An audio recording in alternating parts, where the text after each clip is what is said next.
None dies and none knows to die. The rare one who knows to die is never born again. Meher Baba. Avatar Meher Baba ki jai. With the blessings of beloved Avatar Meher Baba, we are continuing on our series of Meher Baba on death. This is the 5th episode or session number 5. We are on page number 317 of Discourses, 7th edition. Knowledge of past lives. The masters of wisdom, having become spiritually perfect, have no special interest in past incarnations, which are among the many unimportant facts of mundane existence. If they make any use of their knowledge of the past lives of a person, it is only to help him on towards the eternal truth. Their knowledge of the past places them in a special position to give an aspirant just the guidance he needs. The details of the aspirant's spiritual path are often determined by the incidents of the past, the manner in which he has sought the highest truth in his past lives, and the obstacles or facilities he has created for himself through his past doings. All these things which are hidden from the aspirant are open to the unclouded perception of the perfect master, who uses his knowledge in order to accelerate the spiritual progress of the seeker of truth. The master leads the aspirant from the place in which he has landed himself through the experimentation and search of several lives. In spiritual matters, as in mundane matters, greater and unerring knowledge means economy of energy and time. All right. Knowledge of past lives. The masters of wisdom, having become spiritually perfect, which means perfect masters, have no special interest in past incarnations. In fact, their only purpose is to accelerate our growth, our speed towards the truth. Other than that, they have absolutely no interest in the mundane things of life, for a simple reason that they experience them as mere shadows, as mere dream, as nothing into nothing, as zero into zero. For them, they have no interest. If at all they show any interest, it is only to help us individuals to move forward in our search of the truth. The masters of wisdom, having become spiritually perfect, have no special interest in past incarnations, which are among the many unimportant facts of mundane existence. If they make any use of their knowledge of the past lives of a person, it is only to help him on towards the eternal truth. Their knowledge of the past places them in a special position to give an aspirant just the guidance he needs. Because perfect masters are not just having the knowledge of the past, but they are knowledge itself. They become knowledge, they become the truth, and so everything is very open for them, and they know the entire past history of an aspirant, and they know where the aspirant has faltered, they know what are the natural tendencies of the person, they know what all spiritual exercises they have done in the past lives, they know where they are stuck up, what are the obstructions, what are the potholes, and they will guide that aspirant. Only that help, they will give the help only that much as is needed so that the aspirant moves forward. The details of the aspirant's spiritual path are often determined by the incidents of the past, the manner in which he has sought highest truth in his past lives, many people have different versions, have different thoughts of reaching the goal, how they should reach the goal. There is no one path that will make you reach the goal. In fact, Baba has said elsewhere that there is no such thing as a laid out path. It is just a you can say a shedding off of what is not required. So here Baba says that the master has the knowledge of what is the practice that he was following, that what is the manner in which he has sought the highest truth in his past lives, and the obstacles or facilities he has created for himself through his past doings. Many times, Baba says it elsewhere, that we are under a mistaken opinion that we are following a certain spiritual exercise, and by doing that, we are on the spiritual path or we are progressing towards the path. But Baba says that actually such things, if done on our own, without the guidance and the support or the active participation of a perfect master, of a master, may sometimes bind you more than liberating you. And that is why Baba never, in a sense, recommended us to do certain things, what we call as spiritual exercise. Baba sometimes uses the word gymnastics, So Baba has never asked us to indulge or go into any of these things. Master knows what all we did in the past. Master knows what all facilities we have created. Master knows what all obstacles we have created in our own path, unknowingly or thinking that actually I am progressing further. All these things which are hidden from the aspirant are open to the unclouded perception of the perfect master, who uses his knowledge in order to accelerate the spiritual progress of the seeker of truth. He has only one purpose. The master has only one purpose: to awaken us to the truth. That's all. And he may use several means, different means for different aspirants to push us onwards to the path.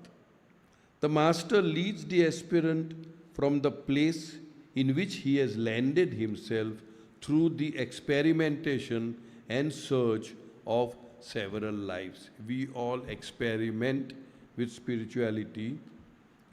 We all experiment with spirituality and we get sometimes stuck up. Master knows that and helps us out. Thank you.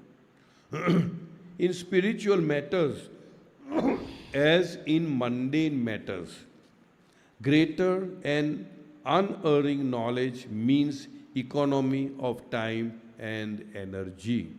That means, just as in mundane matters, if you have got greater knowledge, if you have got perfect knowledge, if you are reading the right books, if you are following the right master, then obviously there is an economy of energy and time. But if we are waylaid into doing something which is not going to help us, actually we are extending our period in terms of reaching the goal. So here we are ending this particular part 3. I have a little deviation. I have 2 stories. One I will say from memory, and the other I will ask Soumya to read. It's a little longish, but I think it's worth, it's beautiful, it's very interesting, I would say. All right. There was a man who had loaned a huge amount of money to somebody who was living very far, several days' journey. And that person was not returning the money to the person who had loaned this money. After a long period of time, this person who had loaned money is telling his own young son that this is the place, this is the address, this is the man, please go and get back our money which we had loaned a long time back. But before the boy ventures out on this long journey, the father gives three important advice. One is that do not sleep when you are walking, and if it is night, if it is dark, do not sleep under the tree. Sleep anywhere else, but do not sleep under the tree. The second advice was that if you have, on the way to reaching the person's house, if you have to pass through a certain city, don't stay inside the city. That was the second advice. And the third advice given was that once you collect the money from the person who has debtor, from the person who has taken the money and was reluctant to return the money, once you have taken the money, immediately start off and return home. So these were the three advices given by the father to the son. But he also gave one fourth important advice, that perchance, if you come across a traveler who is going the same way and whom you feel is an experienced traveler, somebody who has traveled this path often, then you take his advice and do whatever he tells you to do. So these are the advices given, and the son sets off. He walks a certain distance, and then he comes across a certain place where he meets one elderly gentleman, and they begin to talk. So the elderly person asks the young man, "Where are you going?" So he says, "I am traveling to so-and-so place. This is the address where I want to go." So he says, elderly person says, "Oh, well, what a coincidence. I am also going somewhere on that side. Would you mind if I accompany you? Would you mind if we can travel together?" So the young boy remembered the father's advice that if you find somebody who is a traveler, and he said, the elderly man said that this is my regular path, I keep going and coming in that way. He had to go much further, but this is the path. Young man says, "Okay, well and good, we'll go." Now as they are walking, dusk time, it's getting darker and darker. So the elderly man tells the young boy, "Okay, let's spread ourselves here under a tree and let's spend the night here, and then tomorrow morning we'll again start walking." The boy remembers the father's first advice not to sleep under the tree. But again the father said that if you feel that there is an experienced traveler with you, then you follow his advice. So yes, he said, "Okay, let's sleep under a tree." So they both sleep under a tree. The night was very peaceful, nothing happened, and in the morning they get up and again continue to walk towards the goal, towards the place where he was supposed to meet the debtor and collect the money. Again the same thing, they walked the whole day, they had their breakfast, their lunch on the way, and by the time the night fell, they were just at the boundary of a city. And the father had said not to sleep inside the city. In those days, there were cities which were small kingdoms. They were all fenced with gates and everything. And each king had their own laws and old rules, and nobody can flout those rules. So in that city, there was a king, and he had a beautiful daughter, and he was out to marry his daughter. And the daughter got married so many times. The point is that the man who is willing to marry his daughter, the king's daughter, has to spend a night before the marriage with the daughter. And if everything works out well, they will talk, they will do whatever. And if everything works out well, then the next day or a few days thereafter, the marriage ceremony would be concluded. And so many wealthy, handsome men would spend the night with that lady, but they would be dead in the night. So in the morning they would get the news that the boy died. And this is not once, several times it happened, for whatever reason. And they had this, what we call as the CID, the people who know that if some young, handsome, virile person enters their gate, enters their city, then he should be caught and brought to the king, and the king will ask that boy to spend the night with his daughter. That is the story. So obviously when these two people went in, the boy was accosted, the boy was caught and said, but this is the rule of this city, you will have to spend the night with the king's daughter. And if the daughter likes you, then you will have to get married to her. Now this old man says to the boy, okay, perfectly okay, you go and spend the night, but he very secretly gives a certain advice to the boy, which we do not know what. So the man says, remember to follow my advice when you spend the night with that girl, with that woman. So he goes in and comes out, what should I say, alive, which has seldom happened that any man who spent the night with that girl ever came out alive. He was alive, so where everything was fine, then they again started walking further. So even though the father had said, do not sleep inside the city, he slept inside the city, and yet he was unscathed. Nothing happened to him. Then they are moving on. Again, one day goes by, and they come to the debtor's home. Knocks at the door and says, I am so and so. My father had loaned you this money, and now he has sent me to get the money from you. And the debtor was very happy. Oh, I'm so glad that you came. Yes, I have the money ready. Don't worry about it. Here is the money, a huge sum of money. Here is the money. You can take it. And the boy was to return because the father had said that immediately after taking the money, you must return home. But the debtor says, you've been coming from a long way. You have walked so many days. You must be tired. Why don't you do one thing? Spend the night here. Tomorrow morning you can go. So again, the young man is looking at the elderly person, the companion, and the companion says, well, it's okay, we'll stay on, doesn't matter. So what had happened was, this particular man who was the debtor had two sons. They were sleeping inside the room, and these two strangers, or these two people, the guests, were asked to sleep on the veranda. They said, we are okay with the veranda, we don't mind. We'll just walk away early in the morning as the sun rises. We'll just walk away, we'll go away. Thank you very much for your hospitality. And they slept outside. In the middle of the night, this elderly gentleman wakes up the boy and says, I'm feeling very cold.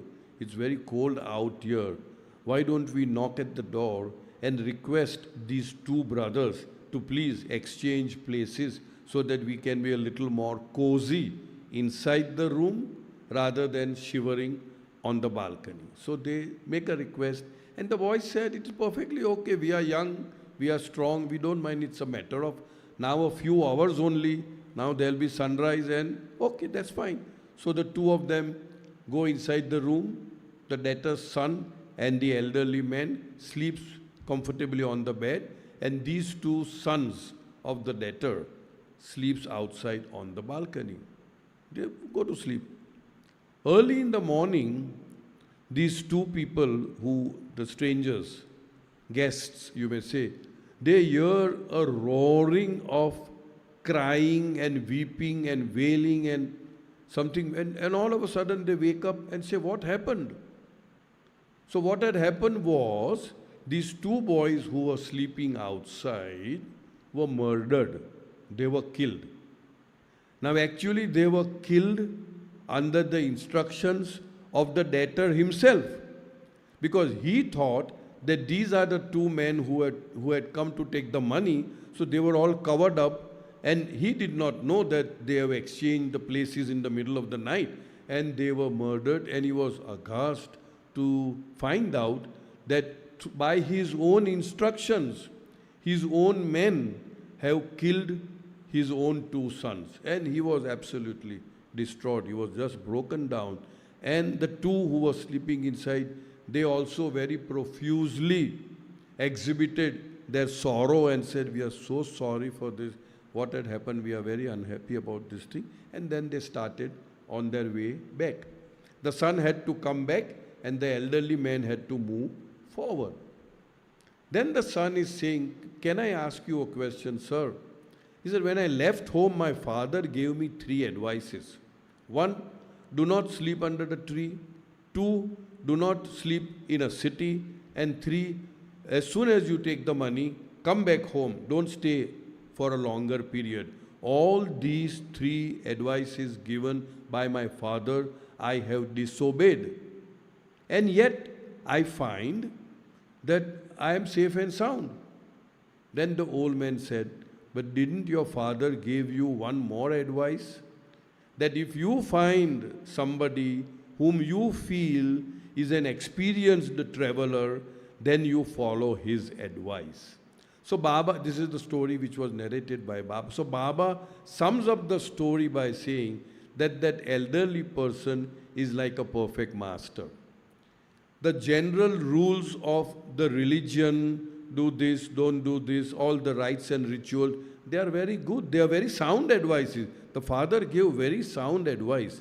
But if you have the advantage and the privilege of a living perfect master in your life, then you have to follow his advice over and above the advice which is normally given by the religious preachers and all that. So this was one example where Baba says that if you have a master, then you must follow his advice, because the master knows the ins and outs of everything and you will follow. Yes, go ahead. This story was told by Baba. Amazing. Now there's another story which is a little longish, but I don't mind saying it. It might cover the entire time, 1 hour. It may not cover 1 hour. It is of a person, Hukumat Rai Kapil. So it's a little longish, as I said, but doesn't matter. Soumya will read it most beautifully. Okay, this is of a story of a gentleman called Hukumat Rai Kapil. It touched our hearts, and I'll tell you why it touched our hearts. But first let her read out. This is of course in Lord Meher, where once again, what comes up is that if we are doing any kind of what Baba calls spiritual gymnastics, in the impression that we are moving forward, there is a probability that we are getting more bound. And if we get the opportunity of the advice, counsel of a living perfect master, in our case, he's the avatar who's the eternal living perfect master, then you must follow his advice. So, Soumya, go ahead. Hukumat Rai Kapil. On Sunday, 5th July 1953, in Dehradun, it suddenly started raining heavily while Baba was seated with the mandli. People on the street must have gotten wet, Baba remarked. He told Aloba to see how many people were on the street. Aloba reported that the streets were empty, but he found a man dressed in a loin cloth and dhoti standing outside, soaked to the skin. Asked what he wanted, the man said he had come from Delhi for Meher Baba's darshan. According to Baba's instructions, Aloba told him that since Baba had stopped giving darshan, he had best return home. Leaving the bungalow, the man left weeping and a mango. Then the following conversation ensued. So listen carefully to the conversation. What questions Baba is asking, what is Hukumat Rai Kapil replying, and how Baba is gradually shifting him, giving the knowledge of what is real spirituality. Baba asked, "What is your name and what do you do?" "My name is Hukumat Rai Kapil and I am employed in New Delhi as a clerk." "What do you want?" "I have been reading your books for 2 years and I obtained your address from a Mr. Adi K. Irani in Ahmednagar.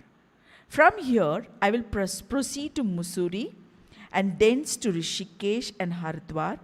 I am thinking of spending a week in the Shiva ashram and sometime in Kali Kambliwala's ashram. I want to learn spiritual practices to make progress on the spiritual path. Are you married? Yes, I am. Do you love your wife? I loved her before, but since I have become interested in spirituality, my love has lessened. My wife loves me very much, and though at first she did not approve of my spiritual inclination, now she herself is leaning towards it. There are many ashrams in Rishikesh and Hardwar, Baba commented, but the devotional practices in the Ramakrishna ashram are better than others. There you will learn about meditation, yoga, and so forth. But these Ramakrishna himself never practiced in his life. But tell me, you desire spiritual training. What sort of spiritual training? I don't quite grasp what you mean. I have read about them in books but don't know how to do them, such as breathing, inhalation, and exhalation. So, what name of God to repeat? I want to learn these things. What is your objective? Baba asked. To be one with God, Hukumat emphatically replied. In your efforts to be one with God, by trying to understand yoga, you will be lowering your objective. I want you to read this again. He wanted to know how to inhale, how to exhale, how to do yoga. And when Baba asked, what is your objective, what is your goal? He says, I want to be one with the truth. And Baba says that by following all these practices, you are actually lowering your goal. Try to understand. Can you read that again? It's a very profound thing that many people do this thinking that they are progressing towards the truth, but that may not be so. It may be they are getting bound all the more, In your efforts to be one with God, by trying to understand yoga, you will be lowering your objective. How to inhale, how to meditate, what posture to assume, these are all exercises. These are all exercises. Only heroes can realize God. The path leading to Him is quite different. God wishes that we attain Him most naturally in our day-to-day life. It does not need meditation. Numerous yogis and swamis in the world are still unaware of God. They follow the path of meditation, yoga, pranayama, and guide others in how to do other spiritual practices. Instead of emancipating, these bind the seekers more. I would like to read this again because it's very potent, very powerful. Sorry, okay. Only heroes can realize God. The path leading to Him, that is God, is quite different.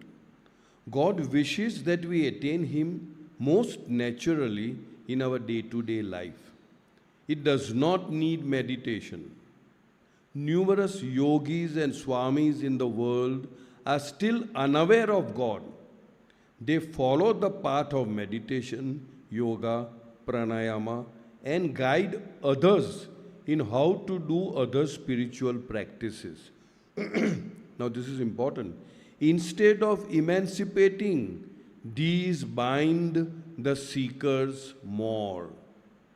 We want to emancipate, we want to become free. But by doing all these things, Baba says, it binds the seeker more. You want freedom, but all these things create more bondage. If you truly and sincerely wish to realize God, you should be ready to sacrifice your life for Him. Are you ready to die for Him? I am prepared, and whatever you instruct me, I will carry out, Hukumat replied. Nothing more is required if you are ready to carry out my orders 100%. Baba recalled the case of Swami Paramananda, how he had come to him and failed to adhere to even a simple order to come alone. Concluding, Baba There was one Swami Paramananda who came to Baba for spiritual guidance, and Baba gave him something to do and then gave some some orders. One was to come after visiting so many places, do not touch women, do not touch money. And he said, come alone when you come. So when he came with a lady companion, and then he had some excuse to give. And Baba said, no, but I told you to come alone. Even this much you cannot obey. So how can I give you that gift of what you are looking out for? Concluding, Baba emphasized to Hakumat Rai, in short, 100% honesty counts. The slightest hypocrisy is fatal. Honesty should be of such a degree as to make even God feel as if we are as honest as He is in His infinite state. In this path, the least hypocrisy is dreadful. If you desire to lead a yogic, disciplined life, go in for drills at some ashram. Go to saints and seek their guidance. But if you want to attain divinity, be ready to die for it and follow my orders 100%. Hakumat Rai said, if I cannot realize God, I do not want that life of discipline. My sole aim is to attain Him. Baba stated, all past Sadgurus never advised seekers to assume a certain posture and sit in meditation. No real Sadgurus that we know of, Baba is saying the same thing, would not advise you to get into meditation or a certain posture or certain spiritual exercises.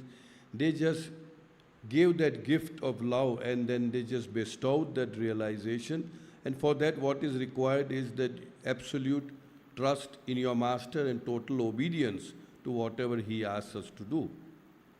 They taught them to love God and obey the perfect master, but this is extremely difficult. Compared to it, a yogic life of discipline is easy. Meditation is good as it silences the mind. Saints are, after all, advanced souls trying to guide others. The lives of genuine saints are for others. They lead others towards purity, towards God. But to attain God, one must die for Him. Now, of these two, choose one. Either a disciplined life or God realization. For the latter, you will have to follow me 100%.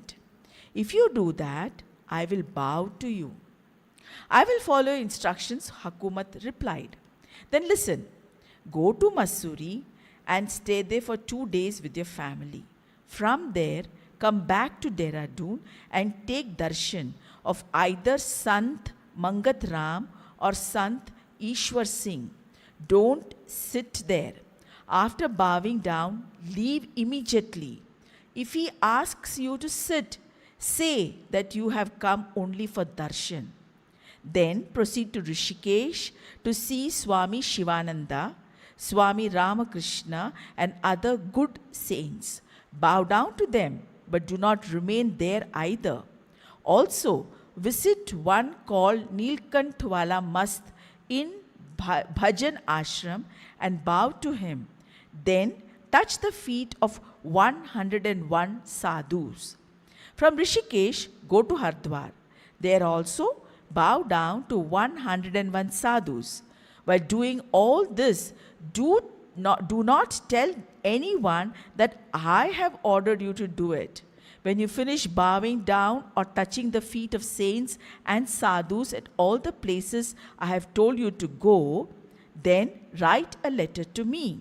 Thereafter, after your leave from work expires, return to Delhi, and when I send for you, come to me, leaving everything prepared to obey me 100%. Lastly, try to love your wife as much as possible before I call you. At the end of the interview, Baba beckoned Hakumat Rai close and gave him some raisins as prasad. Hakumat Rai obeyed Baba's instructions and waited for his call. The wait itself was the best spiritual practice possible, and it continued for the rest of his life. He would come to Baba occasionally during functions, but the call was constantly postponed. Baba said, Baba would say, be ready for my call and come when I call you. So Baba would call and he would come, and Hakumat would be under the impression that Baba would now make him stay with him forever. Because that was his icha, that was his wish, that Baba make Hakumat stay with him forever. And this happened quite a couple of times. But Baba never told him to stay. Baba would say, no, you obey my orders, go back home, do your duties, follow your... And then that is how it happened. Now this information, I somehow I liked it, because here again Baba is saying that nothing is higher than obeying the perfect master, obeying the avatar. All this disciplined life is really very good, but it only creates more bondage, because the person who is doing it thinks, feels and believes, I am the doer. The ego is there, and therefore it binds him with good karmas. But good karmas are also bondage, and so also are bad karmas. So that's why I wanted to read that. And when I narrated this episode in the Delhi Center, they always have a program on the 1st, 2nd, 3rd of December every year. And we get called, we've been called a couple of times. So the last was, I don't know, maybe 3 years back or whatever. I narrated this story, and dispersed, everything was over. One gentleman comes to me and says, sir, I would like to speak with you. So I said, please go ahead. And he introduces himself as the elder son of Hakumat Rai Kapil. I was so joyful. And I said, I wanted to know more, because Lord Meher stops there. After that, what happens, nobody knows. It stopped. I said, after that, what happened? Did Baba make him stay with him? So he said, no. Every time my father would be so hopeful that Baba calls and now I'll have to stay. So he tells everybody, bye-bye, now I may not come. But Baba again sends him back. That's finally what happened. So he said, finally, this happened a couple of times, but my father remained very close to Meher Baba, obeying each and every order that Baba gave at different times. During his last days, dying time, what you can say, days, he was bedridden, he was on bed. And before that, Baba had given some instructions to Hakumat Rai. That is not given in Lord Meher, where he was supposed to seclude himself in a room for a couple of maybe weeks or a month or something, not to talk to anybody, not to meet anybody. And this son was the one who would pass on the chai, nashta, the breakfast, tea or whatever it is, through a half-open door without seeing the face of the father, and he would just pass on the plate, he would eat, and again the plate, empty plate would come. And this happened for a month or whatever that may be. That much he remembered. And then he was on his deathbed, Hakumat Rai, and the family was together, and the wife, who was not originally in favor of his, leaving everything and running after sadhus and saints and all that, his wife would keep reminding Hakumat Rai, because they knew that these were his last moments. Remember Baba, take Baba's name, remember Baba. Hakumat Rai would just keep on smiling, without saying anything. Then finally he says, Baba has come to receive me. I am seeing Baba at my bedside. He has come to receive. What is the point? What is the question of remembering? He is there right in front of me in order to take me into his fold. So he achieved his goal of becoming one with the truth. Baba kept his promise that if you follow my orders, I will give you what you want. So again here, why I brought this subject up here is because we were reading just now that to an aspirant, if he does things on his own, it is good. We are not saying it is not good, but it will bind him. But when he does something under the instructions of the master, then that does not bind him. Because for a master, he is not one life but entire lifetimes, right from the start of creation, is like X-ray, MRI, CT scan, you call it anything. Every single details is known to the master, and the master can give that aspirant exactly that advice which is required for the aspirant to move forward and reach his goal. So these were the two stories where the emphasis is on master's participation in our own life. So that now we have completed this chapter. We are on part 4. Well, what time are we supposed to be stopping? We are doing 1 hour now, huh? 20 minutes, great. Reincarnation and Karma, Part 4, Specific Conditions of an Incarnation. Sex, a specific form of duality. The individualized soul has its beginning and source in the infinite, formless, sexless, and indivisible being of God, who is beyond all forms of duality or evolution. With the beginning of the individualized soul, there is the beginning of duality and evolution, though the specific form of duality consisting in the distinction and attraction based upon sex makes its appearance at a later stage of evolution. Duality exists as soon as there is subject and object, a center of consciousness, however dim, and its environment. Sex, on the other hand, is a specific kind of bodily attraction that presupposes differentiation of forms, a specific kind of entanglement of the psyche with the form, and specific expressions of life and energy. All right. The individualized soul, that means in the beginning there was only one soul. We call it the oversoul, the Paramatma. There were no Atmas.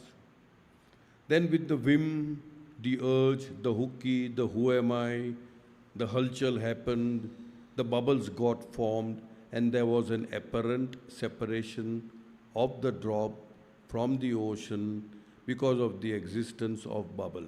Bubble of mind, bubble of individuality, bubble of illusion, call it anything. Ignorance, call it anything.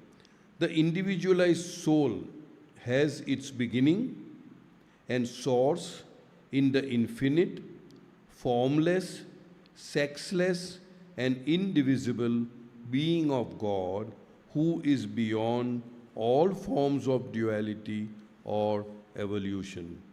That means that is the beginning. The original aspect is formless, sexless, and indivisible.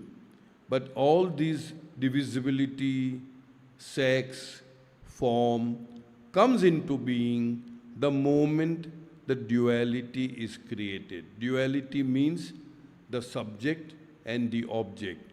Duality means the center of consciousness as I and its environment. That is where the duality props up. With the beginning of the individualized soul, there is the beginning of duality and evolution. We all know evolution started from who am I, gases, stones, metal, mineral, etc., etc. With the beginning of the individualized soul, there is the beginning of duality and evolution. Though the specific form of duality consisting in the distinction and attraction based upon sex makes its appearance at a later stage of evolution. There is no differentiation of sex in the gases, in the stone, metal, minerals, slightly it is there in the vegetables, but it is not direct, it is indirect through birds and beasts, as we say. And then, of course, gradually in the insects, and still more fish, bird, animals. In animals, it's quite pronounced, and we inherit that when we come from animal to the human being. So here Baba says that this particular distinction and attraction based upon sex makes its appearance at a later stage of evolution. Duality exists as soon as there is subject and object. We always talk about the subjectivity and objectivity. Subject is the center of consciousness. It is the individualized, personalized way of being, and object is the environment. A center of consciousness, however dim, and its environment. Because the center of consciousness, let us say in plants, is very dim. It is still dimmer in stones, but consciousness is there from the very beginning. It is very, very, very, very, as Baba says, rudimentary, or in many places Baba uses most finite consciousness. So it is there, however dim, and its environment. So when that duality, when does it come? Center of consciousness and the environment. Sex, on the other hand, is a specific kind of bodily attraction. That means attraction based on the body, attraction based on the form, that presupposes, it is presupposing differentiation of forms. This is a male form, that is a female form, so that means there is a differentiation of form, presupposes. A specific kind of entanglement of the psyche, of the mental processes, mind, with the forms, and specific expressions of life and energy. Go ahead. Sex in subhuman forms. In the mineral kingdom, there are no sexual distinctions. In the kingdom of plants and trees, the bodily differentiations of sex with specialized biological functions have come into existence. Plants and trees do not generate sexual consciousness, since the development of consciousness in plants and trees is rudimentary and its expressions are not influenced by these bodily differentiations. Contact between the male and the female in plants and trees is due to their being fixed in the ground, not direct, but only indirect through the intermediate agency of winds, bees, and so forth. Therefore, from the standpoint of evolution of forms, sexual differentiation may be said to have begun to emerge even at the level of plants and trees, but from the point of view of their own consciousness, they cannot be said to have any sexual distinctions, because their consciousness of duality is not in any way colored by sex. In the evolution of sexual duality, plants and trees stand midway between minerals, which have no sexual differentiation, and birds and animals, which have it in its complete form. Just before the soul incarnates in the first human form, it arrives at full consciousness and energy in its last animal form, which it then drops to take a human body. Reincarnation of the individualized soul through human forms is preceded by its successive incarnations in the subhuman forms. So here Baba says that this sex differentiation is not there in the mineral kingdom, that is stone, metal, mineral, etc. It starts very, very most finite, rudimentary in the plant form. If at all you say sex differences, there are certain plants which are male plants, there are certain plants which are female plants. But from the point of view of consciousness, it doesn't start from the plant kingdom or the vegetable kingdom. It starts later on from the birds, the birds and the beast and the human beings. So, let me read. In the mineral kingdom, there are no sexual distinctions.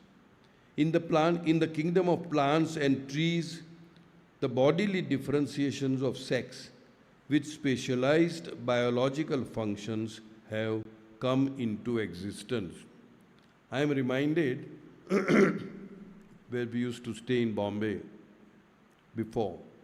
We had a few coconut palms. to be specific, 4, just outside our home. 3 of them would give a lot of fruits every year. One has never borne any fruit. And we had somebody who was a specialist, who had many plants, many trees, who had the knowledge of plant. Without even our telling, when he visited our place, he saw that tree and said, "This is a male." So this is a male means obviously it will not bear any fruits. Now I have a wife whose name is Soumya, and I don't know what she did, but she did a miracle. She prayed to the plant to give fruits, and I am not exaggerating. It started producing coconuts after that time. So she has that power to change sex from male to female. I just called out to Baba and said, She called out to Baba and said, "Why is it that this is not giving plant? We should get the fruits and all that." So it started giving. I think the first one that came was such a small coconut, what we call as, what do we call? Abortion? No. When it normally drops, when a baby drops. Yeah, abort. Is it no abortion? No, miscarriage. Miscarriage, yeah. Miscarriage is the correct one. So there was a miscarriage, the first baby, only this much coconut, first one, and we picked it up very lovingly and said, "Oh my God, what a transformation." The male has become a female and started produce. And thereafter it produced a lot of fruits. That's one story, which is very peculiar story. The other story, it has nothing to do with what we are doing, but it's something very peculiar. We had a mango plant. It did not bear fruits for a long time. And as usual, I think maybe she called out to Baba or whatever it is. It started bearing fruit. Only one fruit. One mango came, and it may sound very crazy, it may sound impossible. That mango was salty. It was a salty mango. She tasted, she just tasted. I said, "Oh my God," as if somebody has put so much of salt in it. So by the by, this is just, all right. So here Baba says, distinction of sex in plants have started. We know there is a male plant and a female plant. In papaya, and many plants, you can make out that this will produce fruits and the others would not. Yeah. In some species, there is a differentiation between male and female plants. Yeah. Some plants, there is no differentiation. Yeah. Right. Correct. So in some species, Naman is saying, there is a distinction. In other species, there is no distinction. I agree. Yeah. Plants, 1 minute. In the kingdom of plants and trees, the bodily differentiation of sex with specialized biological function have come into existence. Biological function would perhaps mean that they would bear children, they would bear the fruits. Yeah, correct. Plants and trees do not generate sexual consciousness. So although the biological difference is there, although the sex differentiation starts from plant, from the consciousness point of view, the plants do not generate any kind of sexual consciousness. They do not have a sexual consciousness. Since the development of consciousness in plants and trees is rudimentary and its expressions are not influenced by these bodily differentiation. Contact between male and female in the plant and trees is due to their being fixed in the ground, that is bracketed, not direct but only indirect. There is no direct contact between a male plant and a female plant. It's an indirect contact through the intermediate agency of winds, bees, and so forth. So you would see so many even birds, fluffing and going from one plant to another, and like that the bees are there, the butterflies are there, and the wind is there, the pollen is drifted from one plant to the other. Therefore, from the standpoint of the evolution of form, sexual differentiation may be said to have begun to emerge even at the level of plants and trees, form, body. But From the viewpoint of their own consciousness, they cannot be said to have any sexual distinction because their consciousness of duality is not in any way colored by sex. In the evolution of sexual duality, now we are talking about consciousness of sexual duality, plants and trees stand midway between minerals, which have no sexual differentiation, and birds and animals, which have it in its complete form. So it is standing in the middle. Just before the soul incarnates in the first human form, it arrives at full consciousness and energy in its last animal form, which it then drops to take a human body. Reincarnation of the individualized soul through human forms is preceded by its successive incarnations in the subhuman form. In other words, the first human form is preceded by the subhuman form. Psyche modified by sex. In animals, sex not only expresses itself through the bodily differences and activities, but is a deep-rooted factor that affects consciousness. Since humans inherit their bodies as well as consciousness from highly evolved animals like apes, humans also find themselves subject to sexual duality. In humans, sex is so completely developed that it is no longer a matter merely of the body. It substantially modifies the psyche, which seeks its expression through the body in accordance with whether the form is male or female. All right.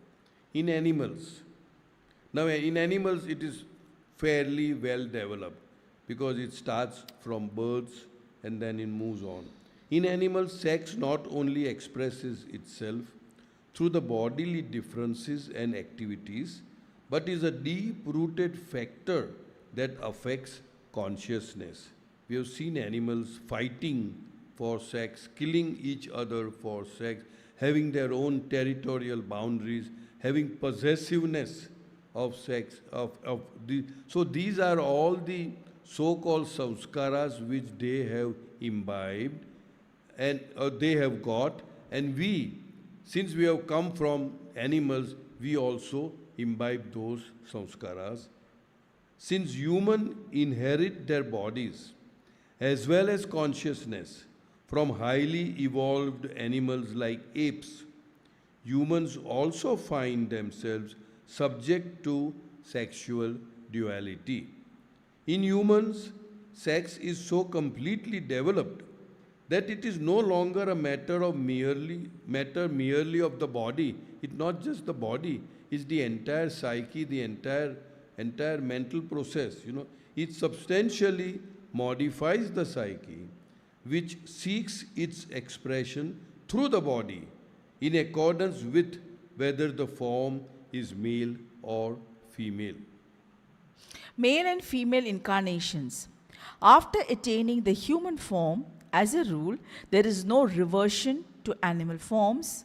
Cases of retrogression to subhuman forms are special and rare exceptions. Once the soul has attained human status, the normal course is to go through countless reincarnations in the human form itself. The human form may sometimes be male and sometimes female according to the sanskaras and the spiritual requirements of the soul. The female form has the special prerogative that even the Sadgurus and the avatar have to be born through the female form. The male form has the prerogative that the majority of the Sadgurus appear in male form, although women can become saints and masters, the avatar always appears in male form.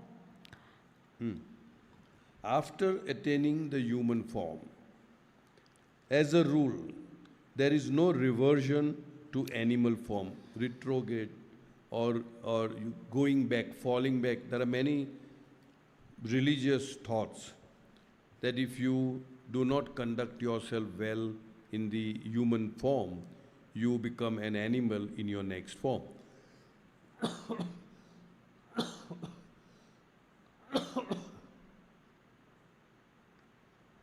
Sorry.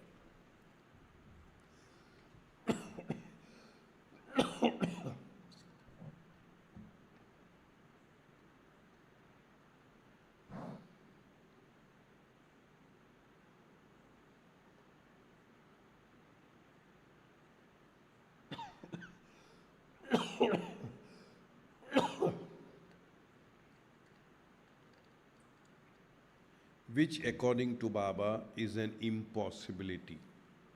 Very, very, very rare cases where there is a retrogression or reversal from a human form to the animal form. And again, extremely rare case when there is a misuse of powers on the fourth plane by a Mahayogi or a Kuber. Then he goes back all the way down to the stone stage and he has to start his journey again. But these are very extremely rare cases. So Baba says, once are special and rare exceptions. Once the soul has attained human status, the normal course is to go through countless reincarnation in the human form itself. And we have done reincarnation is not a real death. It is the death only of the form, only of one section of the body, which is the gross body, and the subtle body and the mental body continues its journey in another domain, which is known as the astral world or the semi-subtle world, where it experiences acute mental, subjective of course, mental suffering or pleasure, depending upon the prepondering samskaras, whether they are bad or good respectively. So the human form may sometimes be male and sometimes female, according to the sanskaras and the spiritual requirements of the soul. So if today I am in a male form, I must have been a female many times before. I may become female many times later on if I don't remember Baba and don't get mukti or liberation. In other words, depending upon the need of the hour, depending upon the samskaras which are left as a residual samskaras, which are left for expression, if those samskaras require a female form, then that soul will be born as a female or male according to what the need of the hour is. The female form has the special prerogative. Prerogative would be a special privilege. It's a privileged form that even the Sadgurus and the avatar have to be born through the female form. All masters, all avatar in the past have their mother and they have been born through the female form. So that is the prerogative, that is the special privilege, exclusive privilege of the female form. The male form has the prerogative that the majority of the samskaras, not all, majority of the Sadgurus, not all, like how Hazrat Babajan was a woman. Like that, there may be many. I don't know about Meera, whether she was a Sadguru. Maybe Meerabai Soumya said. In other words, Baba says the male form has the prerogative of generating more Sadgurus, and very few are female Sadgurus. The male form has the prerogative that the majority of the Sadgurus appear in male form, although women can become saints and masters. The avatar always appears in the male form. It is like we have this, the Father, the Son and the Holy Ghost. When we say the Father, the Son, that means he is always the son and not the daughter, that way. So that is why the avatar always is in the male form. Are we through with the timing? Yeah. So, okay, we stop here. We stop at page number 320. Thank you, beloved Baba, for this opportunity to giving us the opportunity to spread his words, to make his words easily available, digestible to the general populace. Thank you, and thanks to all of you, and thanks Naman. Avatar Meher Baba ki Jai.